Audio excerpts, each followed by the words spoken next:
Hey, boys and girls. It's time for Uncle Jay Explains the News. Now here's the guy who helps little minds understand big news stories, Uncle Jay. Hi, boys and girls, and happy Halloween. Or not, in case you're offended by the occult, which means you probably hated the Harry Potter books even before Dumbledore turned out to be a senator from Idaho.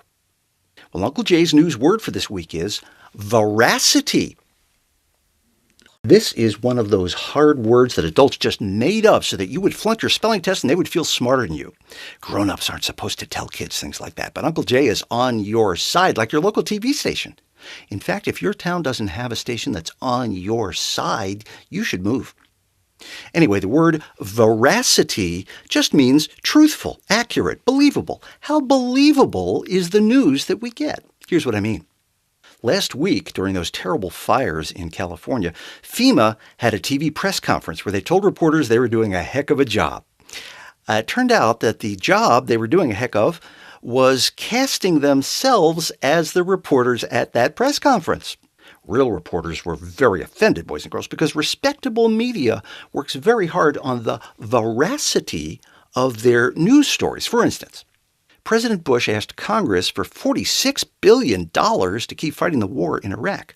Some of the headlines, though, and these are real headlines, boys and girls, showed a more exact figure of $45.9 billion, or an even more exact figure of $42 billion, or even more exact of $56 billion. Now, those dollars are just one small part of the total war budget, boys and girls, which is $200 billion, or $196 billion, or $189 or $253 billion, boys and girls. The point is that you can trust the of any story in the news, as long as you look at just one. Well, now, boys and girls, it's time to answer one of your news questions. This week it comes from David in Corpus Christi. Hi, David. David writes, Dear Uncle Jay, President Bush said last week that if Iran goes nuclear, it could turn into World War III. My mom says she was real scared about World War III when she was a kid. Should I be now? Thanks, David. Well, I don't think you really have to worry. Uncle Jay remembers when World War III almost really did happen. It was in 1962, right around now, just before Halloween. It was called the Cuban Missile Crisis. But the world was very, very different back then, David. Russia was run by this paranoid egomaniac. Cuba was run by Fidel Castro.